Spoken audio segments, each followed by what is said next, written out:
Many claim that the spirit of Zozo the Demon has haunted hundreds through the Ouija board.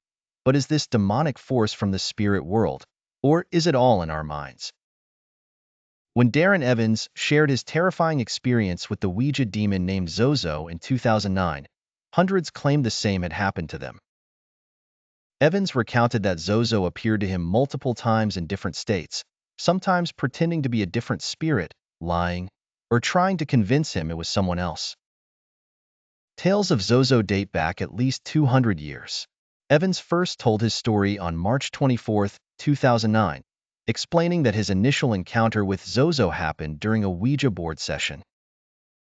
The planchette moved between the letters Z and O, and Zozo told them it had come to take Evans' family to heaven. When Evans asked where heaven was, the planchette slowly spelled hell.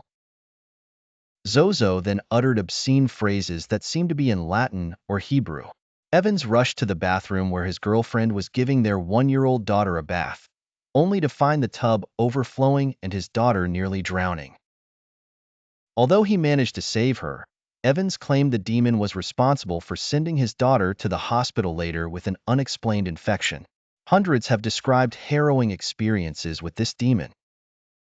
The phenomenon became so widespread that a horror movie about Zozo was released in 2012, and Evans himself appeared on the famous show Ghost Adventures to attempt contact with Zozo during Ouija sessions. Many initially believe they are communicating with the spirits of deceased relatives. The spirit seems to know much about their loved ones, but suddenly, the planchette begins darting between Z and O, bringing threats, profanity, and warnings that Zozo will harm their firstborn. Evans' nephew once ran around the house screaming, "Zozo, Zozo, Zozo." In one account, a woman recounted how they spent an entire night in frenzied terror of the voices and threats that plagued their minds, eventually burning the board out of fear.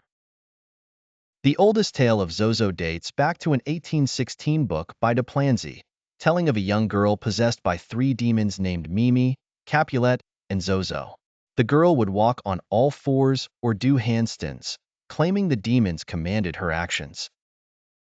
This disturbance led to a priest performing an exorcism, during which windows reportedly shattered as Zozo left her body. Some suggest Zozo is derived from the Mesopotamian god Pazuzu, known as the ruler of demons. Moreover, a symbol inscribed with the name Zoso, associated with the god Saturn, appeared in a forbidden book from 1521. But can the mind itself create spirits? In 1972, a psychological experiment known as the Philip experiment tested if people could communicate with the supernatural through mere belief. The study invented a fictional character named Philip Aylesford, and participants were instructed to conduct a séance to summon Philip's ghost. The participants became convinced they could feel Philip's presence, hearing knocks and feeling the table vibrate. They were unaware that Philip was entirely fictitious, created to test the power of human persuasion and imagination. Researchers concluded that the human mind could indeed create spirits through suggestion and belief. The Ouija board is designed to play tricks using the ideomotor effect, where our muscles make tiny unconscious movements, making the planchette move without our conscious realization.